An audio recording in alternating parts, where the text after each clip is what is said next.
Lecture number 5, Rebirth and Karma. Namo tassa bhagavato arahato samma sambuddhassa. The question of human destiny after death is probably one of the most crucial questions we can raise. Nowadays, it's become fashionable to dismiss the question as unimportant. People think that instead of wasting our time over this question, we should turn our attention to the things that are really important in the present life. That we should either try to grasp as much pleasure and enjoyment while we can, or else we should work on improvements in government and society and the economic order and so on.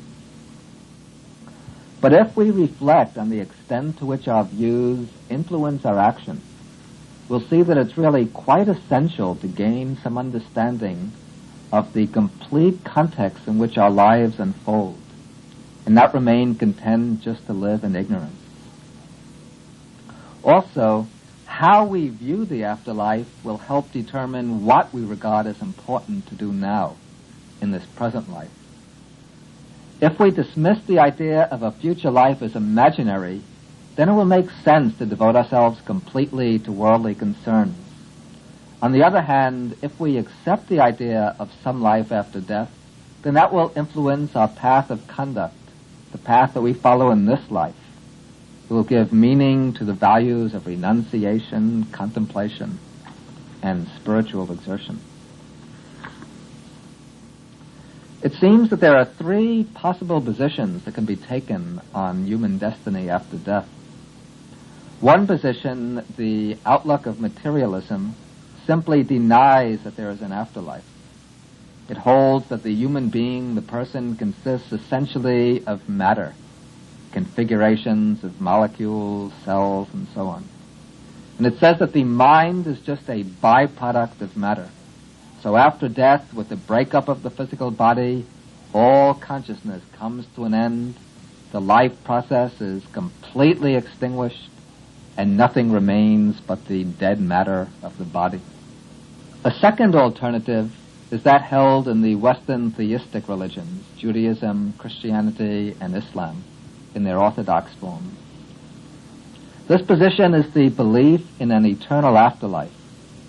According to these religions, we live a single life on earth, and then after death we go on to live eternally in some state of existence determined by our present beliefs and conduct, either in an everlasting heavenly world or else in an eternal hell. Then there is a third view, the view which prevails in the religions of the East, Hinduism and Buddhism.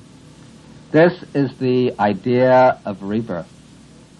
According to this view, this present life is only a single link in a chain of lives that goes back into the past and forward into the future.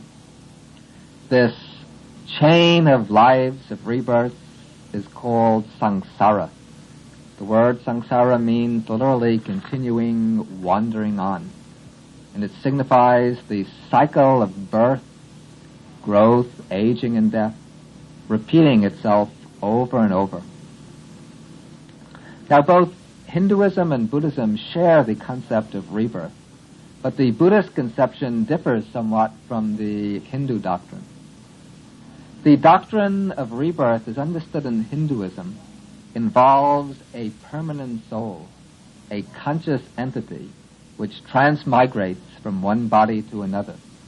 The soul inhabits a given body, then when life is extinguished in that body, the soul casts that body off and goes on to take on another body. The famous Hindu classic, the Bhagavad Gita, compares this to a man who might take off one suit of clothing, then after taking that off, he puts on another suit of clothing. Then after wearing that for some time, he throws that off and puts on still another coat. The man remains the same, but the suits of clothing are different. In the same way, the soul remains the same from life to life, but the psychophysical organism it takes on differs from life to life. Now, the Buddhist doctrine of rebirth is somewhat different from this. First of all, the Buddhist term for the rebirth process is in Pali punabhava, a word which means again existence. And Buddhism sees rebirth not as the transmigration of a self-identical soul, a conscious entity, but rather as the repeated occurrence of the process of existence. The word punabhava can be rendered perhaps as repeated becoming, renewed becoming. And there is a continuity, a transmission of influence, a causal link-up between one life and another. But there is no soul, no permanent entity, which transmigrates from one life to the next. The concept of rebirth without a transmigrating soul commonly raises a certain question. This is the question, how can rebirth occur without a soul or self to undergo the process of being reborn? How can we speak of ourselves as having lived past lives if there is no soul, no single self going through these many lives?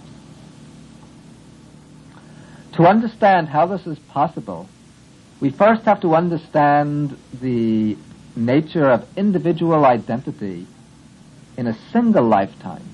How individual identity is possible in one lifetime without a self or a soul. We can approach this by reviewing the Buddhist analysis of what we are, what our individuality consists in. The Buddha explains that what we really are is a functionally unified combination of the 5 aggregates. The 5 aggregates fall into 2 basic types of processes. First, there's the material process, which is a current of material energy.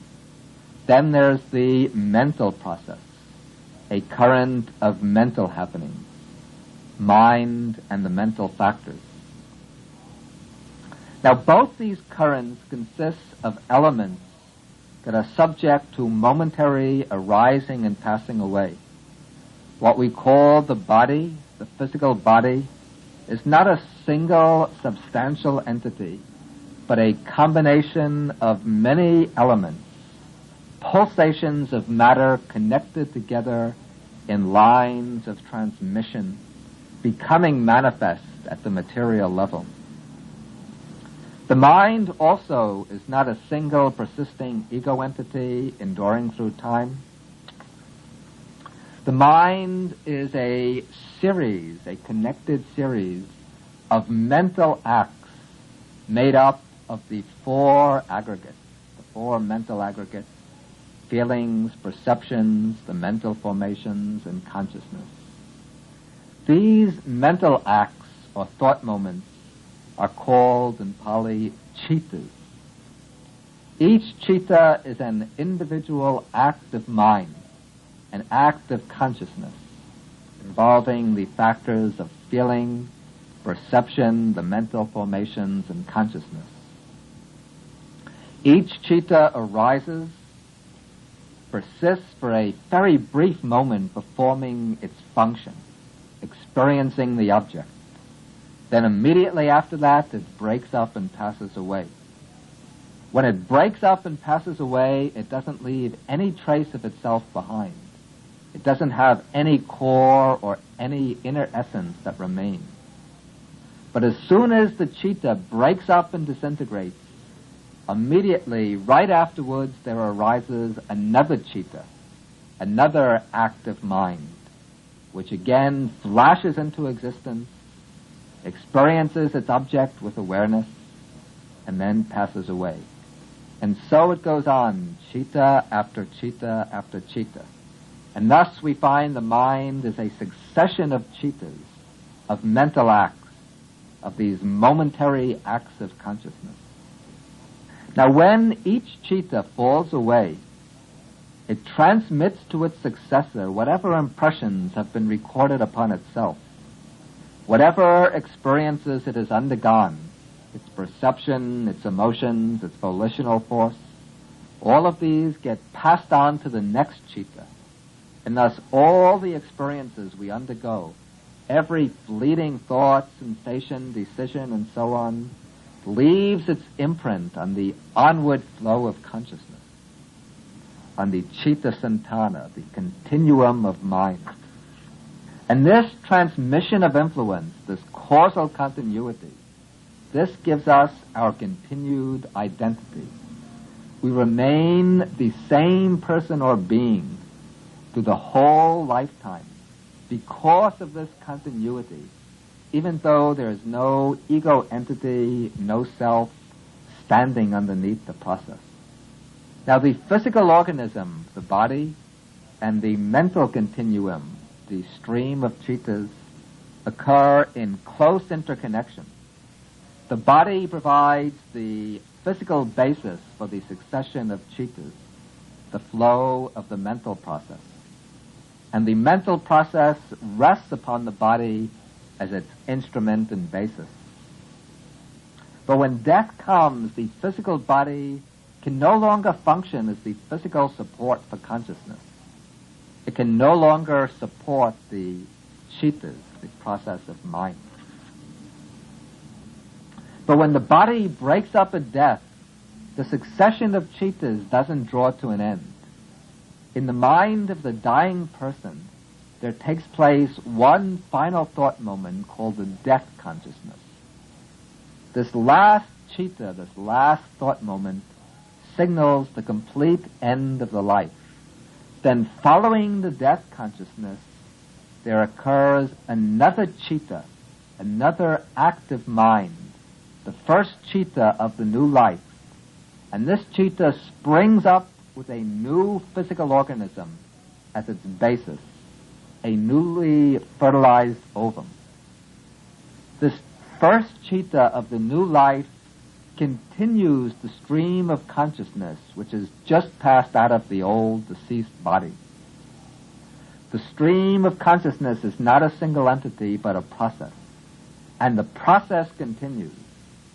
The death consciousness in the series is followed by a new moment of consciousness which arises with the new physical organism as its basis. This first act of consciousness is called the patisandhi citta. We mentioned this last time. The relinking consciousness. And it's called the relinking consciousness because it links together the two separate life terms. It belongs to the same continuum.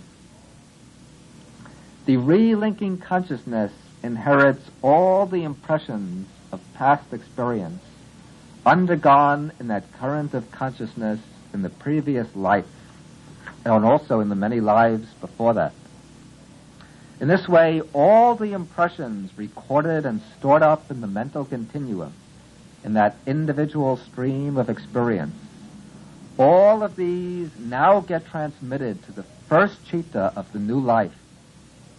This first citta, when it passes away, passes the storage of experience on to the second moment, along with its own additions. The second passes it on to the third to the fourth, and so on from thought moment to thought moment, citta to citta, all the ways from birth to death. Then, when that life comes to an end, again the stream of cittas will pass on to the next life. And when it passes on, it carries the storage of impressions along with it. And so the entire process will be repeated once more. We can give an illustration how this preservation of identity can take place without any self-identical entity. Suppose we have a candle burning, say, at 8 o'clock. If we come back in an hour at 9 o'clock, we see that the candle is still burning, and we can say that it's still the same candle. And this statement is completely valid from the standpoint of conventional linguistic usage.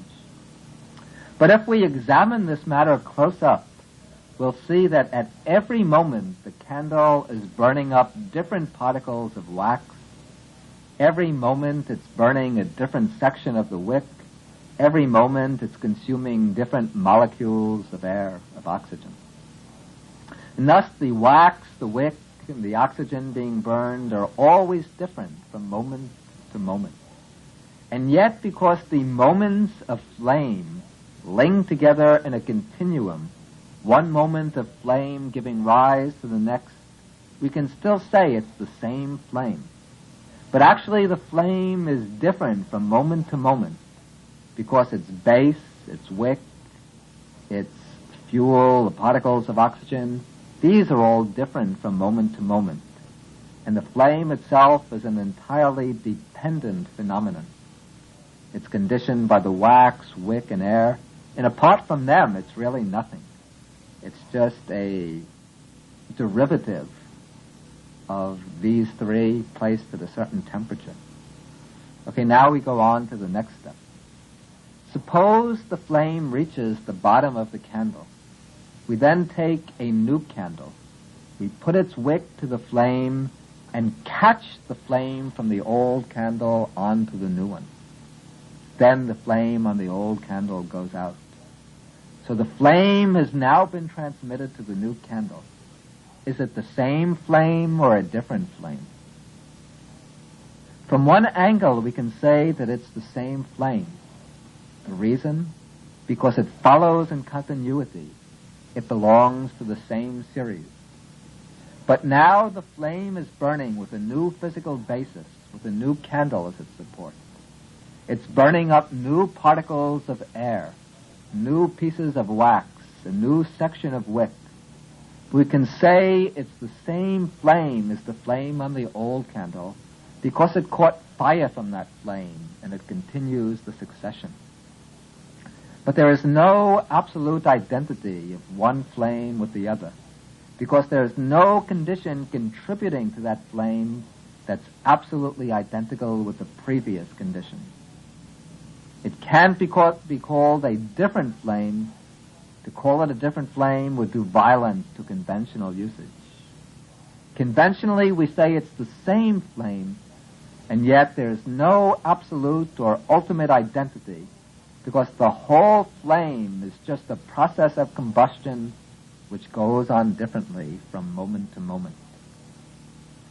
Now we can apply the simile to the case of rebirth. The body of the candle is like the physical body of the person. The wick might be compared to the sense faculties that function as the support for the process of consciousness. The particles of oxygen, these are like the sense objects, and the flame, that is like consciousness. Consciousness always arises with the physical body as its support. It always arises through a particular sense faculty, the eye, ear, nose, tongue, body, or mind. It always has an object, sight, sound, smells, and so forth. The body, the sense faculty, and the object are always changing. And therefore, consciousness with the mental factors are always changing. But because each act of mind, each thought moment, follows in sequence from its predecessors and gives rise to the next, and because the content of the mind, the set of impressions, tendencies, dispositions, and so on, because these are passed on from one moment to another, we speak about the body-mind compound as being the same person at different times. We say it's the same man, the same woman, and so on. Now, when the body loses its vitality, when death takes place, that is like the first candle coming to an end. The transmission of the flame to the next candle, that is like the passing of the current of consciousness, the mental continuum, on to the next life.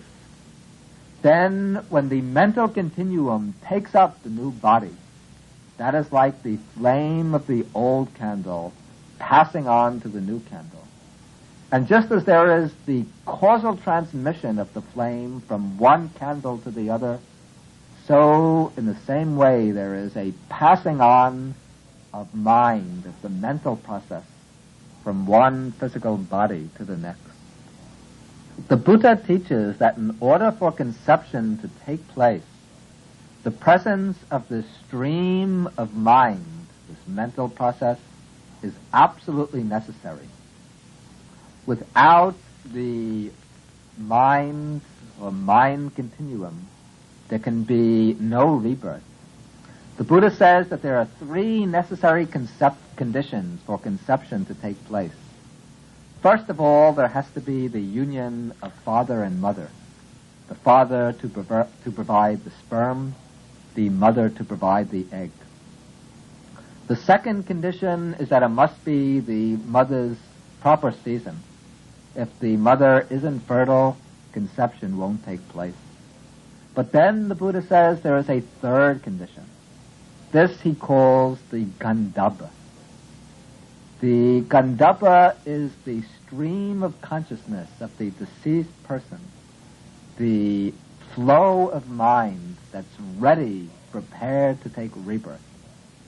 And the Buddha says that even though the father and mother have intercourse, and even though it's the mother's fertile season, if the Gandhabba, the appropriate stream of mind, is not present, then conception will not take place. But when all the three conditions are met, when the Gandhabba is present, then conception can take place. The egg will be fertilized, it will form a primary cell, and the new life process will begin. Now another question comes up. That is there any causal structure behind this process of rebirth? Does it just go on automatically and inevitably? Or is there some set of causes underlying it that sustain it and keep it rolling? The Buddha teaches that there is a distinct set of causes underlying the rebirth process. That the rebirth process has a causal structure. This structure is set out in the teaching of dependent arising, paticca samuppada, which we explained in the last talk. But now we will take up this doctrine again and explain it in specific connection with the working of the rebirth process. First of all, in this life, there is present in us the most basic root of all becoming. That is ignorance, avijja. And because of our ignorance, we perceive things in a distorted way through the perversion. Things appear to us to be permanent, pleasurable, attractive, and to stand in some relation to ourself, to be a self or the belongings of a self. Because of these distortions, there arises in us craving. Craving for sense pleasures, craving for existence, for sight, sounds, smells, tastes, touches, and ideas. Basically, craving hangs on to pleasant feelings. The Buddha says, Vedana paccaya tanha, that feeling is the condition for craving. Craving is aroused in our mind by the experience of pleasant feelings, and then we long for the continuation of our pleasant experiences and for their repetition in the future. To obtain pleasant feelings, we require agreeable objects. Agreeable sight, sounds, smells, tastes, tangibles, and ideas. In order to obtain the pleasure these objects can give, we have to make contact with those objects. That is, we need phassa, contact. And to contact the objects, we need sense organs, sense faculties, that are able to receive the sense impressions, that can function as the instruments of experience. We need, in other words, the 6 sense faculties, the salayatana. To see forms, we need the eye. To hear sounds, we need the ears. To smell odors, we need the nose, and so on. To experience touches, we need the body. To experience ideas, we need the brain, nervous system. Now, in order for these 6 sense faculties to exist, the entire psychophysical organism is required. That is nama rupa, the mind-body complex. The sense faculties do not operate in disembodied space, but as parts of a total organism. Thus, on account of craving, the mind holds on to this presently existing organism, this nama-rupa, as long as it lives. Why? So it can have the 6 sense faculties to contact agreeable objects through the senses, in order that it can enjoy the pleasurable feelings that arise from sense contact. As long as life lasts, we continue to hold on to this same psychophysical organism. Now, when death comes, this body ceases to provide a suitable basis for obtaining pleasure through the senses. Because the sense faculties are dependent upon the rest of the body, when life in the body comes to an end, the senses become defunct. They can no longer serve as the media between the mind and the world. But on account of craving, the mind still wants the world. It wants to experience a world of sights, smells, and so on. And to do so, it needs a physical body. This body can no longer support the mind. But if craving still remains, if there is still the drive for pleasure, for more experience, for continued existence, for sight, sound, smells, taste, touches, and ideas, what can be done? The mind process lets go of this body. Then, through the craving for existence, the mind process grasps hold of a new body. Thus, craving causes the stream of mind to spring up again, grasping on to a fertilized egg, lodging itself in that fertilized egg, bringing the whole storage of accumulated impressions over with it into the new psychophysical organism. And thus we see a new being has been conceived. For this reason, the Buddha calls craving the seamstress, sibini. Just as a seamstress sews together different pieces of cloth, so craving sews together one life to another. It ties together the succession of life. Thus samsara, the wandering on in the cycle of existence, is maintained by craving. As long as craving remains, the process goes on.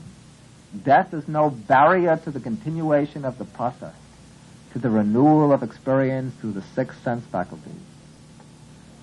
Craving is so powerful that it's able to bridge the gap created by death and to rebuild the whole house of sentient existence again and again, over and over. Now we come to the next question. We see that there's a tremendous variety among the living beings existing in the world. The beings we can see, people and animals, of many different sorts. So we can ask, what is it that causes us to take rebirth in a particular form? Does it all happen through coincidence, through accident, through chance, without any reason? Or is there some principle behind it? What is it that determines the form of rebirth we take? The answer to this question the Buddha gives in the Pali word kama, in Sanskrit karma. Karma is the factor which determines the specific form our rebirth takes, which determines what kind of a person we are at the outset of our life. And it's karma, again, that determines a good number of the experiences that we undergo in the course of our life. The word karma means literally action, deed, or doing. But in Buddhism, it means specifically volitional action. The reason, because volition is the chief factor in all action. In a sutta, the Buddha says, Chetanaham bhikkhave kamang vadami. Monks, it is volition that I call karma. And the reason? Because having willed, one then acts through body, speech, or mind. What really lies behind all action, the essence of all action, is volition, the power of the will. And it is this volition expressing itself as action through body, speech, or mind that the Buddha calls karma. And this means that unintentional action is not karma. If we accidentally step on some ants while walking down the street, that is not the karma of taking life, because there's no intention, no volition of taking life. If we speak some statement believing it to be true, and it turns out to be false, we're not to blame for the karma of lying, because we had no intention of deceiving, of lying. Karma refers exclusively to action that is backed up by volition and that expresses volition. Now, karma manifests itself in three ways, through three channels called the three doors of action. These are body, speech, and mind. When we act physically, the body serves as the instrument for expressing our volition. Thus, the act done with the body is bodily karma, kaya karma.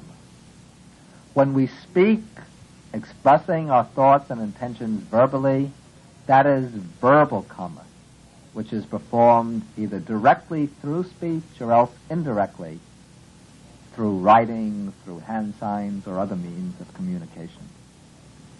Then when we think, plan, desire inwardly, without any outer action, that is mental karma, mano karma. Thus, there are three types of karma named according to their channel of expression, the door or faculty through which the volition becomes manifest. But what lies behind all of these forms of action is really the mind. And the chief mental factor that causes the action is the volition. When one person injures another, the means of action is the body. But what really inflicts the injury is the volition, the factor of mind. When one person helps another, gives another a helping hand, what is doing the action is the body, but what lies behind the action is the mind of helpfulness. So outward actions are the expressions of volition. For this reason, the Buddha singles out volition as the decisive factor in action. And all volitional action is called karma. People sometimes show their misunderstanding of the concept of karma when they think of the things that happen to them as their karma. That is not their karma. That is the effect or the fruit of their karma. If they meet a lot of trouble, they say, oh, this is my karma. But that isn't their karma. Karma is the active force, the present action. Many of the troublesome situations people find themselves in come about because of their past karma, their past actions. And the misery that they now feel over their situations, that is not the result of old karma, though. That is a way of reacting to the present situation. That is a form of action, of present karma. It is a karma rooted in aversion, in ill will, and therefore it's an unwholesome karma which will produce unfavorable effects in the future. which will only perpetuate their trouble. Now, the main standpoint from which Buddhism classifies karma is the ethical standpoint, since it's the ethical quality of action that determines the kind of results it will produce.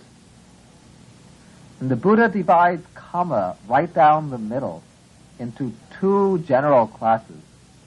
On one side, he puts unwholesome karma, akusala karma.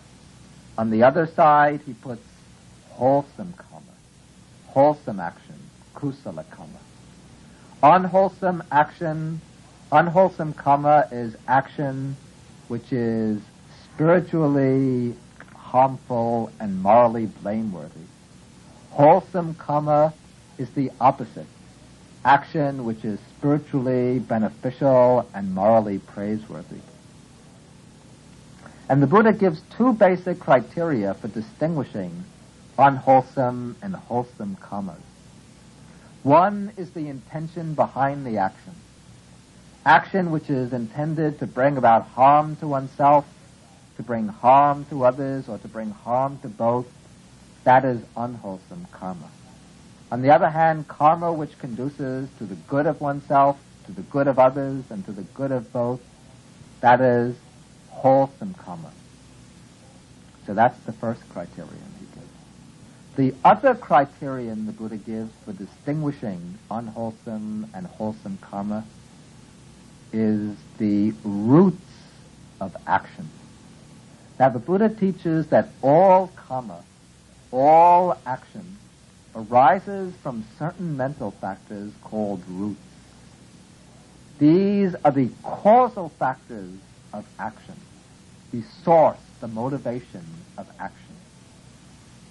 All unwholesome actions come from three unwholesome roots. These are greed, aversion, and delusion. Greed is selfish desire aimed at personal gratification, expressed as grasping, craving, and attachment. Aversion is ill will, hatred, resentment, anger, a negative evaluation of the object. Then the third unwholesome root is delusion. That is ignorance, mental unclarity, confusion. And any occasion of unwholesome action, the Buddha says, can be traced to one or another of these three roots. On the wholesome side, we also find three roots. These are non-greed, non-aversion, and non-delusion. Non-greed becomes manifest as detachment and generosity. It's the quality of being able to renounce objects of desire, or to give away valuable things to others. The second wholesome root is non-aversion. That is expressed positively as goodwill, as friendliness and loving kindness. The third wholesome root, non-delusion, that is really the same as wisdom, understanding, mental clarity. And any action which is rooted in one or another of these three wholesome roots is a wholesome action, a kusala karma. Because of the great importance of the roots, we have to be very careful how we judge actions, our own and others. Often there can be a sharp difference between the outer action and the mental ground from which that action springs. If we look into our own mind to see the roots of the acts that we pride ourselves on, we might be less elated over our good deeds. And so too for the deeds of others, these might call for a more careful evaluation. We might be doing a lot of good work for others outwardly, but the underlying motive behind our good works might be a desire to gain fame and recognition, a form of the unwholesome root greed, craving for name and fame.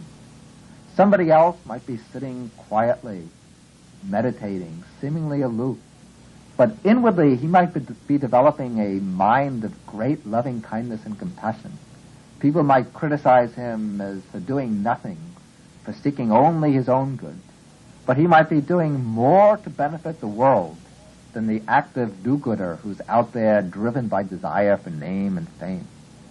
Now, there are 10 main forms of unwholesome action called the Dasa Akusala Kamapata, the 10 courses of unwholesome action.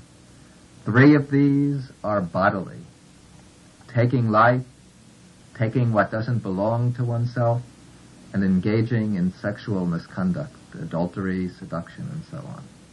4 of these are verbal: speaking falsehood, speaking slanderous speech or divisive speech, speaking harshly, and then engaging in idle chatter, in gossip.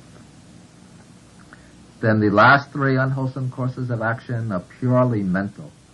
It is a mind of covetousness, yearning for the possessions of others very strongly. Then the mind of ill will, actively desiring harm and suffering and destruction to come to others. And the last is holding wrong views, especially fixed wrong views which deny the efficacy of moral action. The opposite of these are the 10 courses of wholesome action. That is basically abstaining from these 10 courses and performing the opposite virtues. Avoiding taking of life, one dwells with a compassionate mind. Avoiding stealing, one has an honest mind. Avoiding sexual misconduct, one has a pure mind. One speaks the truth, one speaks what brings harmony to others, one speaks gently and politely to others, one speaks in meaningful and significant ways. Avoiding covetousness, one remains satisfied with what one has. Avoiding ill will, one develops loving kindness. And avoiding wrong views, one holds right views. Those are the 10 courses of wholesome action. Now, karma is so important in Buddhism because our willed actions produce effects. Our willed actions, our karmas, have 2 kinds of effects. One is the immediately visible psychological effect. The other is a special kind of karmic effect. First of all, karma is important because our volitional actions, one by one, determine our characters, our personalities, the total quality of our being. Every willed action that we perform has a certain tendency to repeat itself, to reproduce itself in the future. It's somewhat like a protozoan, like an amoeba. And when the action is performed, then it leaves a track on the mind, an imprint, which can mark the beginning of a new mental tendency. As these actions multiply, then they form our character. Our character, our being, our personality is nothing really but the sum of all of our willed actions, the kind of cross-section of all our accumulated karmas. So by yielding first in simple ways to the unwholesome impulses of the mind, section of all our accumulated karmas. So by yielding first in simple ways to the unwholesome impulses of the mind, then we build up little by little a greedy character, a hostile, aggressive character, a deluded character. On the other hand, by resisting these unwholesome desires, by replacing them by their opposites, by the wholesome qualities, then we can develop generous characters, loving and compassionate personality. We can become wise and enlightened beings. These changes don't come suddenly, they don't come overnight, but they build up little by little. And the way they come is by changing our karmas, our action patterns. By changing the action patterns one by one, we transform our habits. First, it's slow and difficult, but as we gain experience and familiarity, then it becomes natural to us. As we change our habits, we change our character. As we change our character, we change our total being, our whole world. That's why the Buddha emphasizes so strongly the importance of being mindful of every action, of every choice. Because every deed we perform, every choice we make, has tremendous potential for the future. The Buddha compares the process of our development to the filling of a bucket. If we put a bucket under a leaking tap, then the bucket doesn't get filled with just 1, 2, or 3 drops of water from the tap. But if we leave the bucket under the tap for an hour or 2 hours, then it will become full to the top with water. In the same way, we transform ourselves for good or for bad by our individual willed actions, which each leave their imprint, their impression on the mind, which each form the track of a new mental tendency. So that's the psychological effect of karma. But then karma is also very important, because karma has the ability to ripen in the future, the ability to produce results in accordance with a universal moral law. Whenever we perform a deliberate action, an act with intention, that action deposits a seed in the mind, a seed with a potency to bring about effects in the future. These effects correspond to the nature of the original action. They follow from the ethical tone of the action. So our unwholesome karmas bounce back to us. They lead us to states of harm and suffering. In the same way, our wholesome karmas also eventually return to us, leading to our happiness and to our well-being. Seen from this angle, the angle of the karmic law, the universe appears to maintain a certain moral equilibrium, a balance between all the morally significant deeds and the situations of those who perform them.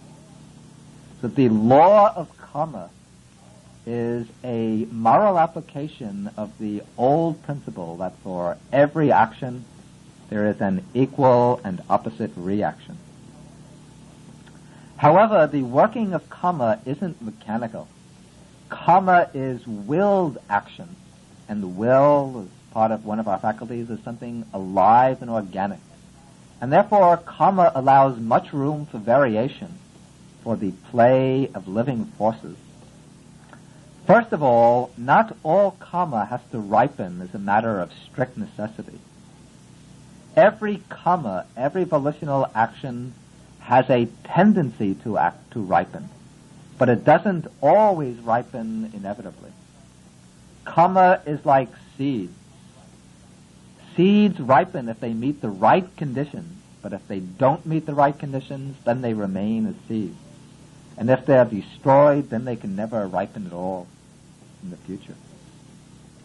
Similarly, it can be said of karma that karma pushes for an opportunity to mature. It has a tendency to mature. If the karma meets the right conditions, if it finds the opportunity, then it will bring its result. But if it doesn't meet those conditions, then it won't ripen. And it can even be destroyed by other karma. And it's very important to understand that our present way of life, our attitudes, conduct, and so on, can influence the way our past karmas mature. Some past karmas that we've performed are so strong that they have to come to fruition. We can't escape them at all, no matter what we do. But the greatest number of our past karmas are conditioned by the way we live now. If we live unwisely, heedlessly, this will give the past bad karmas the opportunity to produce results, and it will hinder the good karmas from producing their effects, or else it will cancel out their good effects. On the other hand, if we live wisely and diligently now, then this will work in the opposite way. It will give the opportunity to our past good karmas. It will enable them to mature, and it will bar out our bad karmas.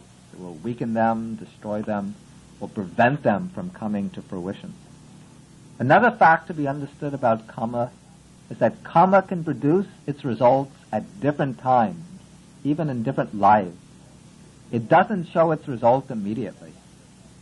The Buddha says that there are three kinds of karmas distinguished by way of time of ripening. First, there's karma that ripens in this present lifetime. Then there's karma that will ripen in the next lifetime. And third, there's karma that will ripen in some lifetime after the next. This last kind of karma, this is the strongest. If the other two kinds, the first two kinds, don't find an opening, then they become defunct. They'll never ripen if they don't ripen either in the present life or in the next life. But this third kind of karma remains with us as long as we continue in samsara. As long as we're subject to rebirth, it can find its opportunity. It can bring its results even hundreds and thousands of aeons in the future. Now, this time lag sometimes helps us understand what might seem to be a discrepancy in the working of karma. Sometimes we see good people who meet with a lot of suffering, and then bad people who meet with great success, with good fortune. That comes about because of the time lag and the maturing of karma. The good man is reaping the results of bad karma from the past, maybe from past lives. But in the future, he will eventually gain the pleasant results from the good karma he's performing now. And in the opposite way, the bad man is enjoying good fortune because he's reaping the results of his past good karma. But in the future, when his bad karma that he's performing now matures, then he will eventually meet with suffering. There's no escape from this balance that eventually tends to bring good results for good actions and bad results for bad actions. The working of karma is so complex and so subtle that it's almost impossible to make definite predictions. All that we can know with certainty are the tendencies, and that's enough to guide our actions. Now, karma produces its results in different ways. In two general ways it comes to fruition can be distinguished. One is to produce the type of rebirth, the basic rebirth consciousness. The other way is to produce the various results that we meet with in the course of life. At the time of death, one particular dominant karma comes to the forefront of the mind, and it steers the stream of consciousness to the new existence. Then once this takes place, once rebirth takes place, then during the course of life, other karmas mature, bringing either favorable results, success, wealth, increased talent, spiritual progress, and so on, or else bringing unfavorable results, poverty, misfortune, suffering, spiritual obstacles, so on. Now, this functioning of karma, the way good karma brings good results and bad karma brings bad results, this is an entirely natural process. It's part of the built-in structure of events, not something imposed on things by any outside power. Each action has the ability to produce the result appropriate to itself, just through the nature of the action itself. This is called the karma niyama, the order of karma, which functions autonomously. And the good and bad results that come from the wholesome and unwholesome actions, these are not rewards and punishments. Actions produce their results naturally through the law of cause and effect working in the moral realm. There's no director, no supervisor standing over it. Now, we might mention some specific cases that show the working of karma in our lives. In the human world, we see that some people have long lives, some short lives. Some are always healthy, some are often sick, some are beautiful, some are ugly, and so on. The question might arise, what are the causes for these differences? In a sutta, the Buddha explained in a detailed way how karma is the cause behind all these differences in the fortunes of beings. He says that the reason why some people die prematurely is because in the past they destroyed life. The karmic result of killing is to be short-lived. Other people live long lives. The cause, the Buddha says, is that in previous lives they were kind and compassionate. They had respect and reverence for life. Some people are very sickly. The cause for that, in the past they injured and hurt other beings. Some people are always healthy. These are the people who helped others, who gave and assisted others. Then those who are often angry and harsh in the past, they become ugly. Those who are patient and cheerful, they become beautiful. Some are rich. These are the people who were generous in the past. Some are poor. These are the ones who are selfish. Some are influential. These are the ones who rejoiced in the good fortune of others, who sympathize with the success of others. Then some are weak and powerless. These are the people who are envious of the good fortune of others. Then some people are intelligent. These are the ones who were reflective and studious in the past, who always inquired and investigated matters. And then those who are dull-minded and stupid, these are the ones who are lazy and negligent in the past, who never studied, who never thought very much. From this, given by the Buddha in the Chula Kama Vibhanga Sutta, we can see that the appropriate result always follows from the specific type of karma, that each karma produces a kind of result that corresponds exactly to itself. Now, we said before that karma, the main function, or one of the main functions of karma, is to produce the basic type of rebirth, to generate the rebirth consciousness. And the question comes up, which karma will take on this role? And here, karmas are ranked by way of their priority in taking on this very important role. The first priority goes to a very morally weighty, very heavy kind of action. That if a person has performed a very weighty, morally significant karma in the course of his life, that karma will take on the role of generating rebirth. And there are certain types of karmas like this on the unwholesome side and on the wholesome side. On the unwholesome side, the heavy karmas are such acts as taking the life of one's mother, taking the life of one's father, taking the life of an arahant, wounding a Buddha, and causing a schism in the Sangha, in the order of monks. If a person has performed one of these actions, then that karma will come up at the time of death and determine rebirth. And where it will reproduce rebirth will be in one of these states of misery, a very painful type of rebirth involving much suffering. On the other hand, the weighty, wholesome karmas, these are the attainments of the higher meditative states, the jhanas, the stages of samadhi. These produce always a good rebirth, a rebirth in one of the higher worlds.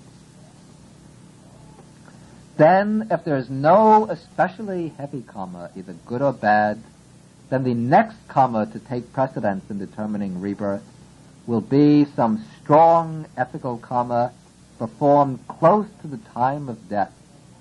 Thus, if somebody generates a strong, wholesome karma just before death, then even though he's lived a bad life, if he really undergoes a genuine change of heart and starts generating strong, wholesome karma, that will become a wholesome death proximate karma, which can produce a good rebirth in the next life. For example, a murderer who's about to be executed might suddenly become filled with remorse for his crimes. He might become filled with compassion for people. And then he might really wish that he could turn over a new leaf. That might lead, that change of heart could lead to a favorable rebirth in the next life. It doesn't mean that he'll escape from the effects of his bad karma. His evil actions have been stored up in the mind. They're present. And eventually they can catch up with him at some time. But the form of rebirth in the immediately following life will be decided by that wholesome karma that's come up just before death.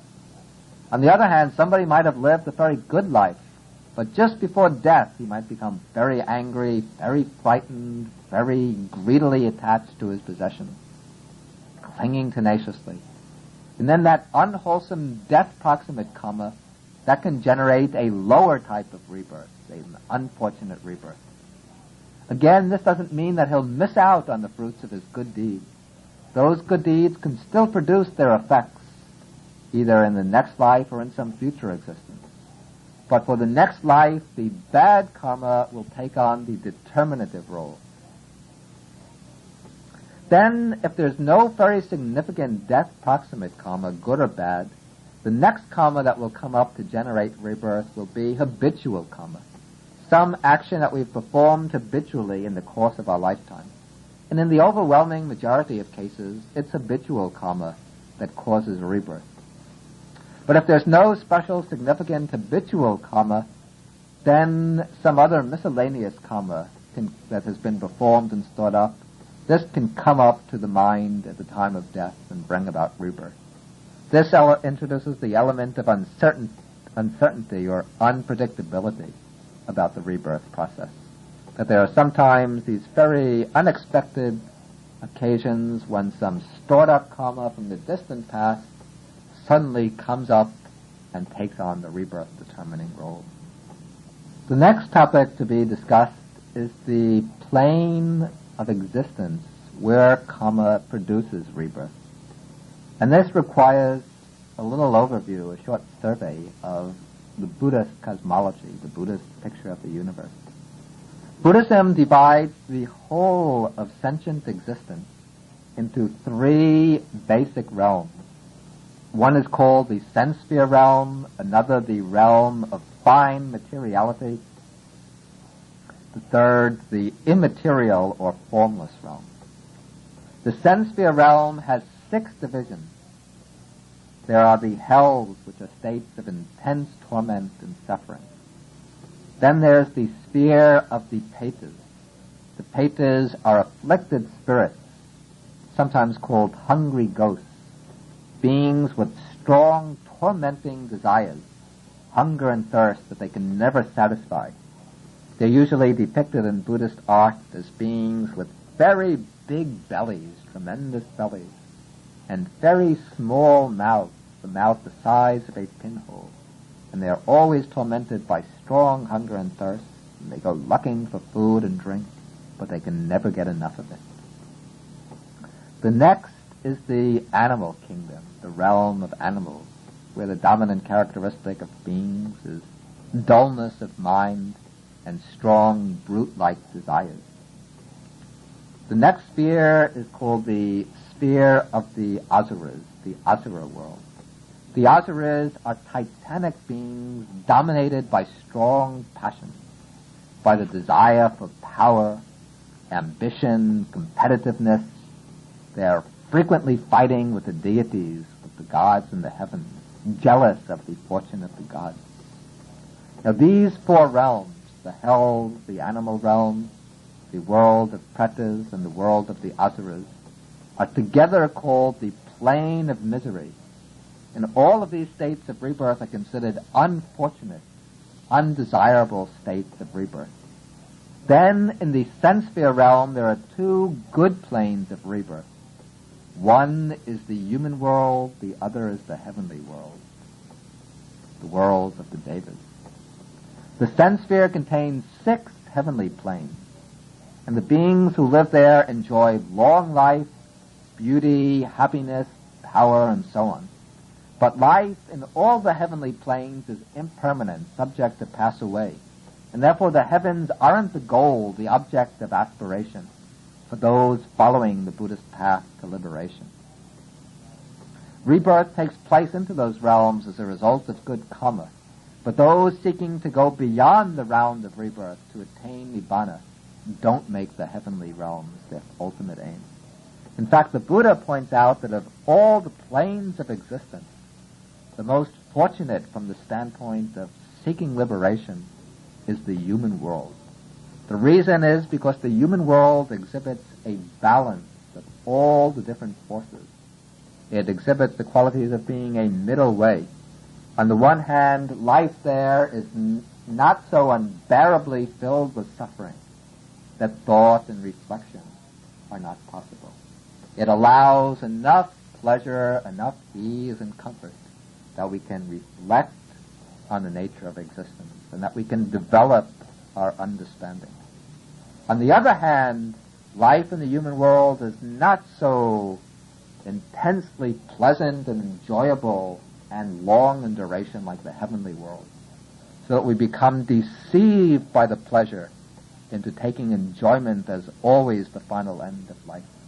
So we become deceived by the long lifespan into thinking that our lives are eternal. But it has just the balance of pleasure and of pain. It has enough pain also that we become awakened to the unsatisfactory nature of existence. It's short enough so that we become aware of the truth of impermanence. Now, rebirth into the planes of misery, into the 4 unhappy states of existence, comes about through 10 unwholesome courses of action. These are given as taking life, stealing, engaging in sexual misconduct, that is adultery and seduction, speaking falsehood, speaking slander, speaking harshly, speaking gossip and idle chatter, then having a mind of covetousness, a mind of ill will, and holding wrong views. These unwholesome karmas, if they take on the rebirth-producing role, bring about rebirth in the plane of misery.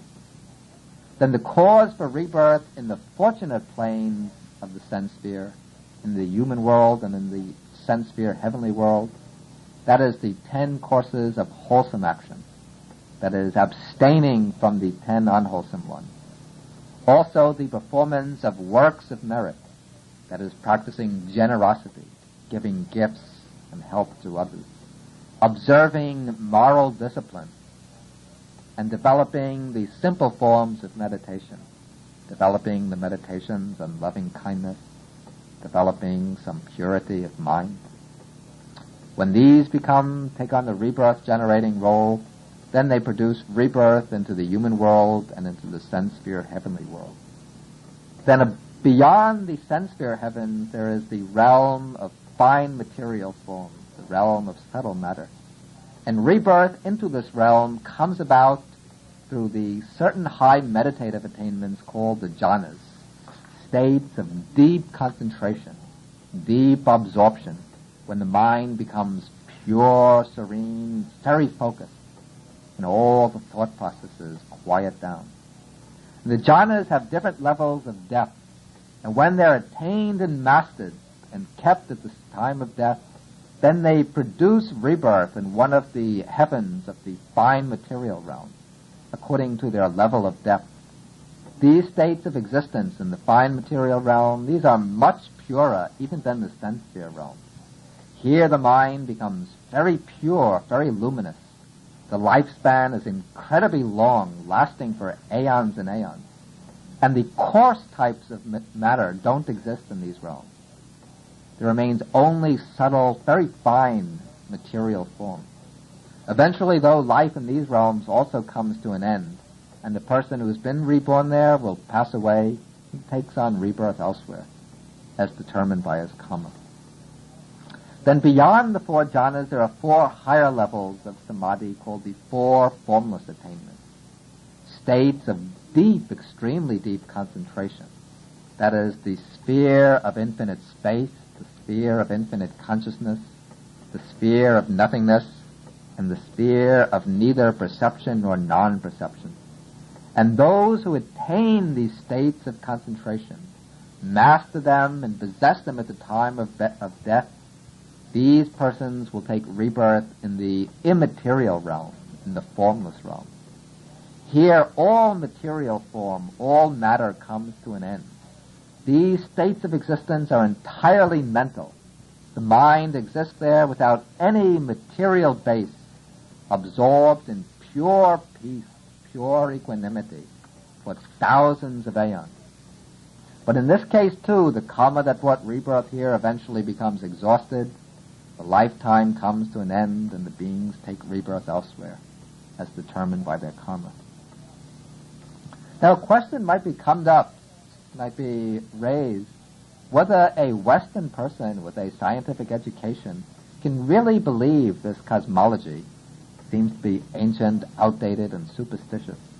And here I'll have to give my personal answer. It seems to me that while some of the details of the cosmology might be subject to question, I feel that there are good reasons for regarding the general form of this cosmology as quite tenable.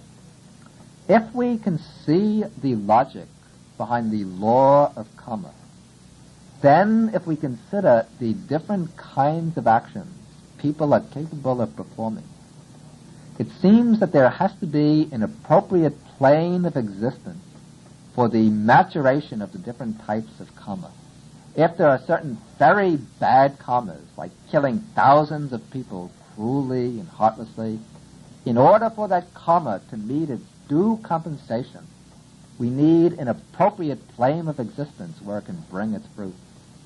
Thus, for such kinds of karma, we need a realm of intense suffering, the hell realm.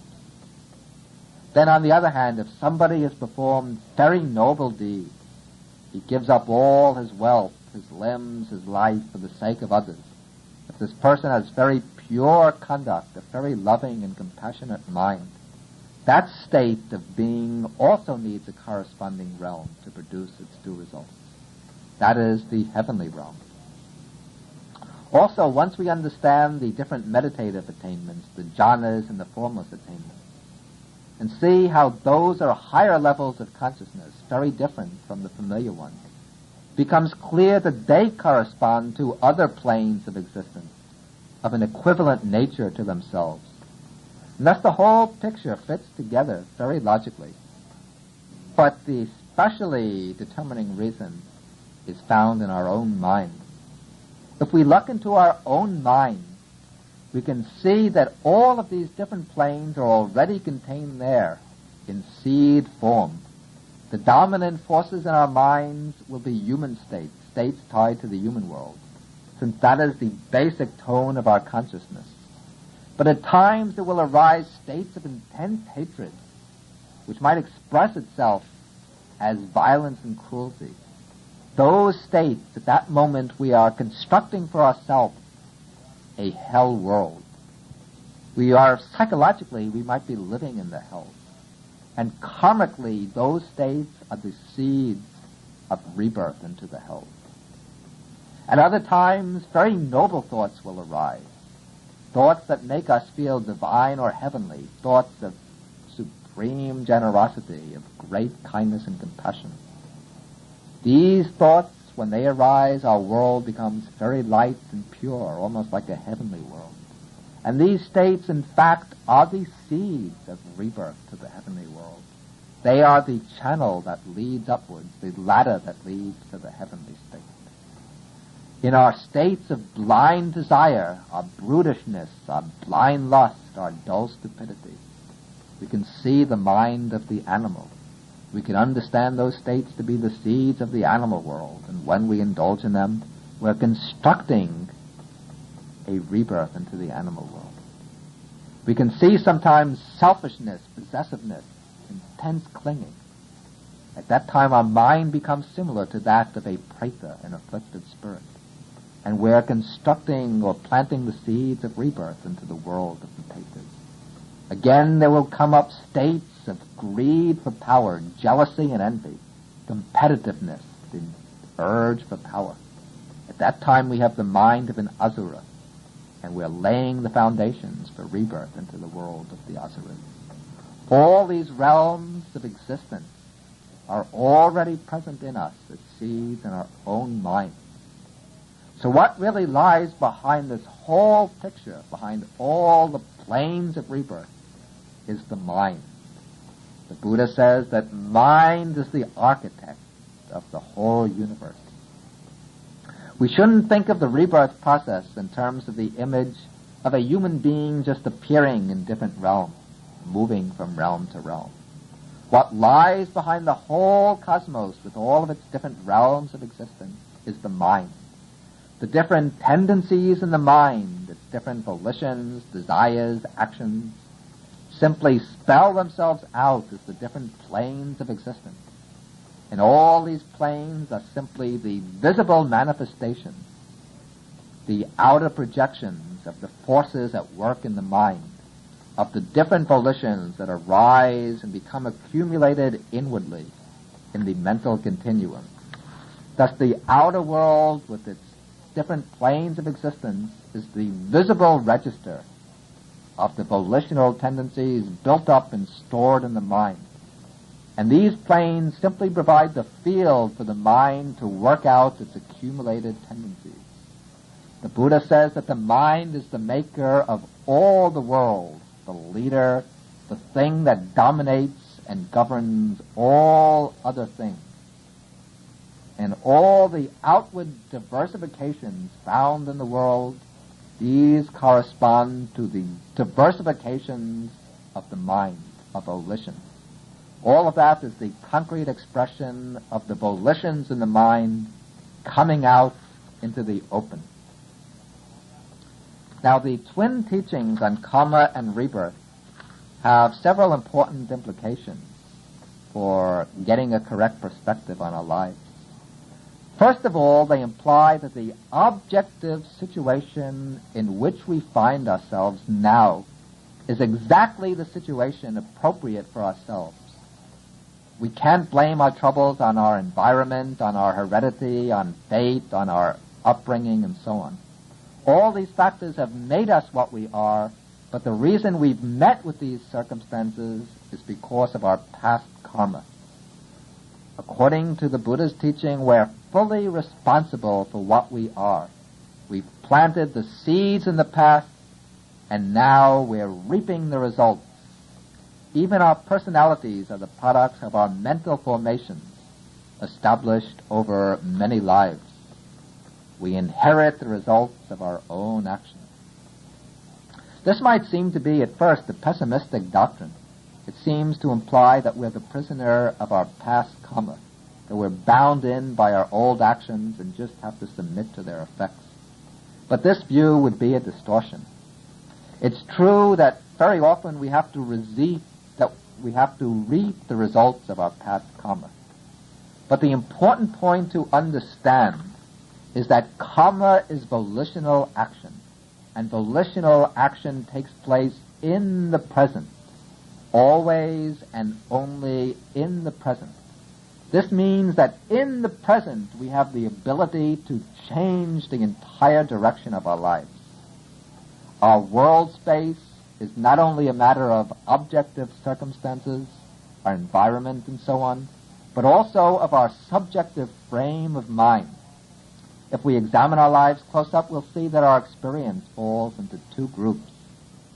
Into experiences that come to us passively, which we receive independently of our choice, and experiences which we create ourselves through our choices and attitudes. The first, the objective circumstances, the passive side of experience, that is largely the effect of past karma, and that we generally have to face no matter what we think of it. But within those limitations, there is a space, the tremendous space of the present moment, in which we can construct our world with our own minds now. If we let ourselves be dominated by selfishness, hatred, ambition, dullness, then even if we're wealthy and powerful and famous, we'll still be living in misery and suffering and planting the seeds for a rebirth in a world of suffering in the future. On the other hand, even though we might be poor and in bad circumstances with much pain and misfortune, if we observe pure conduct, develop a mind of generosity and kindness and understanding, then we can transform our world. We can build a world of light, of love, of peace, even a heaven on earth. that all depends on the mind. Now we come to a special topic in the Buddhist teaching on karma, and this is the relation of karma to the path of liberation. The ultimate aim in following the path of the Buddha is not simply to achieve good results by performing good karma. That is a mundane aim, not the final aim. The highest aim, the true aim, is to get beyond the chain of karma and results. As long as we go on performing karma, accumulating karma, we remain subject to birth and death, to wandering in samsara with its different realms. And then we have to meet suffering in its different forms. Whether we're living in a fortunate world or in an unfortunate world, that is secondary. All states of existence are impermanent, without substance. All are dukkha, incapable of giving final satisfaction. Good karma binds us to good results, bad karma to bad results. But whether the results are good or bad, we're still in bondage. Our chains are still chains, whether they're made of gold or iron. The aim of following the Dhamma is to reach the freedom that lies beyond karma, beyond the cycle of karma and results. That aim, that goal, is to be reached by a special type of karma, which the Buddha calls the karma that leads to the end of karma. This karma is the practice of the Noble Eightfold Path. Ordinary karma is action conditioned by clinging. If we're clinging to good, we perform good action, which leads to good results. If we're clinging to bad, we perform bad actions, which lead to bad results. The force behind both is clinging, and clinging rests upon ignorance. But there's another kind of karma, a karma which leads beyond clinging. This is the karma of practicing the path, the karma of developing mindfulness and insight.